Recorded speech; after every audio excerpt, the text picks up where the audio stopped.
The final match that we're going to talk about, AEW World Title match, the champion, Hangman Adam Page, taking on CM Punk. Jeff, how do you feel about the build to this one? Because I feel like it's very divisive or divisive, depending on the part of the world you come from. It's very banal or banal, depending on the... No, I've actually enjoyed the build for this quite a lot. And it's... Me too.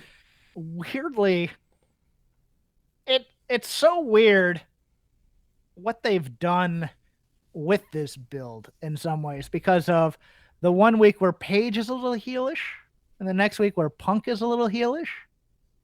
You know what bothered me in this scenario, Jeff? While you collect your thoughts, I'll tell you what bothered me. I was just taking a pause, but go ahead. Sure you were, old man Jeff. Listen, this is this is what bothered. I don't know why I'm becoming suddenly aggressive. I'm sorry. I know. I know. It just came out of left field. This is what I guess, because this really bothered me, is that one promo where Page was acting, as you said, heelish, where he was in the ring and he was getting a little pissed off at the audience, where he was like, you know, oh, you guys are going to return the merch that you've bought once I'm done with them, kind of thing.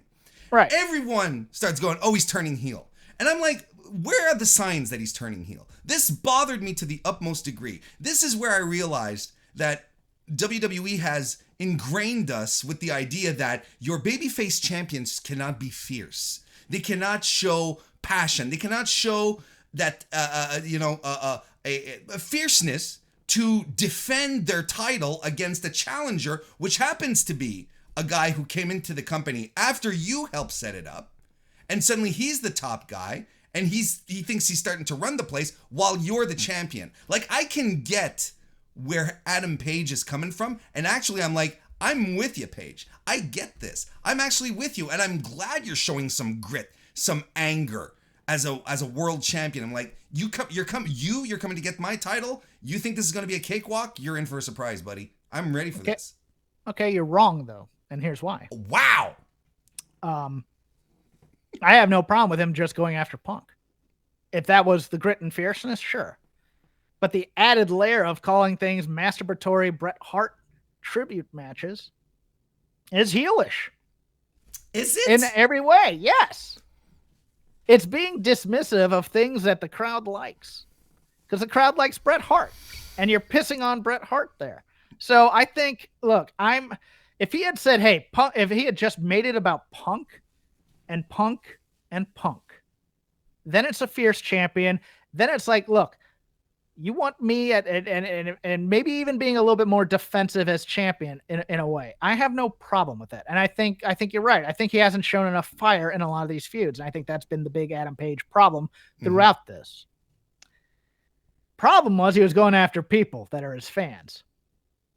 And he was going after people that the fans love in Bret Hart. And that was the step a little bit too over the line for your analysis of this. And that's why I have no problem with people jumping on the thing where, well, maybe it was shades of a heel turn. So yeah, there's a difference there. There's, it was just, it was a little out of sorts, to be honest with you, even though I liked it overall. It was it's crapping on wrestling versus crapping on Punk. See what I'm saying? It's more like breaking that fourth wall. So say, yeah, you see those matches in the Owen tournament, and you see Punk's matches of late when he was with the former Goldust and also Dax Harwood. Mm-hmm. Yeah, those were lazy tribute matches in wrestling. That's a little too breaking. I see what you mean. Breaking the fourth wall there. But, that wouldn't be, look, we had, just look There's too much of that anyways in wrestling. Yeah, exactly. Look at the Jericho. The Jericho promo last Wednesday. But, okay, I'll give you that. Good. Because I hadn't thought about that aspect. But, I also feel like it's a way to go after his character. Where it's like, CM Punk, do you take this seriously enough, right? Then they should have done that on screen. then they should have said that sort of stuff. You are fantasy booking in your head right now. Sure, of course, all the time. You're trying to make it make sense, and that's the problem here. Is that's a great way to go if they had done that and they had sat down and thought about it to get it back. Or it's like, hey, are you coming in here to be the best you can, or are you coming in here to be Bret Hart? That's a different promo. It's a different promo that Paige gave. All right. I still think people over-exaggerate when baby faces show some fierceness. I agree. And the general point is you're correct. On this point, you're not. Okay. Or you might be. Who knows? I don't know. I'm just... No, but what you're saying actually is making a lot of sense. Like, why not be swayed? There's a way to script it like you wanted it. I thought you're that absolutely would have been right. awesome. You're absolutely right. No, the way you present it makes a lot of sense. But on the other hand, Punk came out and went full heel in Long Island because he's a heel in Long Island. He's a regional heel. And there's a little bit of I'm the old gunfighter who might need to cheat a little bit to get an advantage. Mm-hmm. So I could also see. I mean, I think that's the story they wanted to tell. I think the story they wanted to tell is one of these guys going to take a shortcut to beat the other. Oh, that's interesting. Okay, that could be a good one. Who takes the shortcut one then? Who do you think is going to win in this one here? We sort of laid it out earlier a little bit. We sort of hinted at it. I think Paige retains, personally. I think in the match, at least, I think Punk toes the line. I think he tries to take advantage at one point after a certain number of minutes where he hasn't had a lot going for him, and Paige keeps kicking out. Look, I think Punk makes a more interesting champion. I do. I like Adam Page.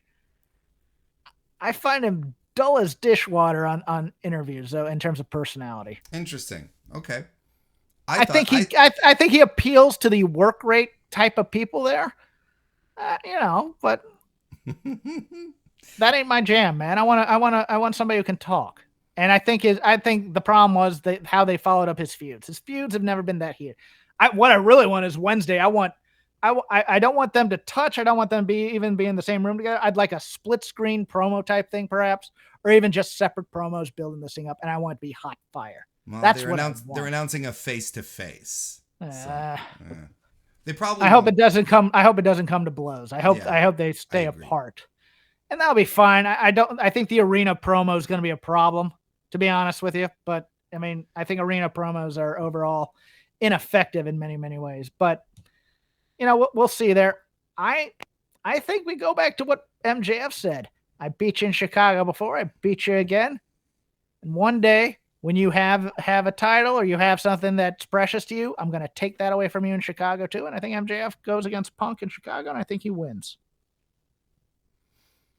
I personally, I can see your way very easy. And here's the other layer I want to add on why I think Adam Page is gonna retain. And I think it has to do with Forbidden Door again.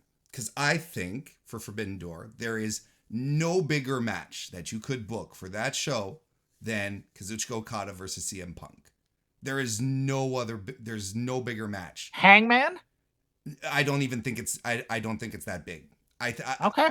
Okada. I kind of agree with you on name value alone. Yeah, yes, that's I think the point. You're correct. That's the point. Like draw value, name value. I don't think there's anything bigger that they could put on. And I think the titles, if your guys come in with titles, that's the fly in the ointment. That becomes the problem where Gedo and Tony Khan don't get along. They won't be able to find a resolution. And we're going to go 60-minute Broadway kind of thing, right? I feel, because there's a pay-per-view, there's Dominion coming up in New Japan. Okada's defending it against a pretty red-hot Jay White right now. I would absolutely see Okada dropping the title to Jay White, his current nemesis, and Okada coming in titleless to Forbidden Door to take on a titleless CM Punk. And I think that's your main event regardless. That's the match that will push the pay-per-view buys, because we're not talking about ticket sales anymore. We're talking about pay-per-view buys. That's the one that's going to push pay-per-view buys over 200,000, bigger than All Out 2021. That's what I think they do. I disagree, but I grant you that that's a good idea. But in terms of the card that you want here, to me, I mean, look, I think in terms of pay-per-view buys, you're probably correct. You're probably correct on that one. So let me say that. In terms of the card I would personally strategically book here, if they could get all three on the card, let's say there's 3 top dream matches on there that you have. I think it's Paige Ospreay. I think it's Danielson and Okada. I think it's Punk and Tanahashi. Okay. I thought about Okada Danielson. I really did. And as a fan, I'd love to see it. But I think the name value of CM Punk trumps that. I think you're correct on that. My thing is, I just don't think Punk can do an Okada match. I think he can. Okay. I think because you know what? Because it's Kazuchika Okada and he'll guide him through it. If there's anything. Okay, let me rephrase that. Let me rephrase that so people don't jump down my throat about it. I think Punk can do an Okada match. I don't think Punk can keep up with Okada. Okay, that's an interesting take. Okay. That's what I mean. Okay. I mean, it'll be fine, and Punk will grab his headlocks, and he'll do his elbow drop, and he'll get all his stuff in. He'll do the Pepsi twist. And Okada will be the guy doing a lot of the fast stuff. Sure. I think Danielson and Okada is a better match, and I think it'll be. I think it's a better match. And I think Danielson could keep up with Okada a lot more. I think Tanahashi and Punk each know they've kind of lost half a step. I think it'd be a better story too, because they are taking their time and they are 2 wily veterans. So, and I think Paige and Ospreay is just your off the charts, do a lot of shit match. Paige and Ospreay would be at this stage would be fantastic. Will Ospreay is just absolutely killing it right now with everyone he's stepping in the ring with. It's just ridiculous. Yeah, okay, that's interesting. But see, that's why I'm thinking Paige is retaining, and I still think MJF is the guy to take the belt off of Paige. I don't think it's Punk. Here's the interesting thing. I don't know if they've ever fought each other, but Paige and MJF, there's no disrespect to MJF. But can MJF do the Adam Page match? I think so. He does a lot of the heat spots with the headlocks. I mean, he did a Jungle Boy match 2 years ago. That's true. I'm not saying MJF is a bad wrestler. I'm saying MJF's moveset is very 1988. I think he can also surprise a lot of people because he did a Jungle Boy match 2 years ago at Revolution, which was one of my favorite matches of the year. Fair. I'm asking the question. There's nothing behind that. I'm just. No, those are. I think. Okay, so we both agree that MJF is the next title contender, correct? Yes. I think. And that they find a way to get there, even though Wardlow. Well, you say Wardlow doesn't win this match. I say Wardlow wins the match somehow. But they find a way to get MJF to be the next title contender. Well, I said Wardlow is probably going to win the match because I could see them wanting to push it forward to sort of give MJF something to do heading into all out.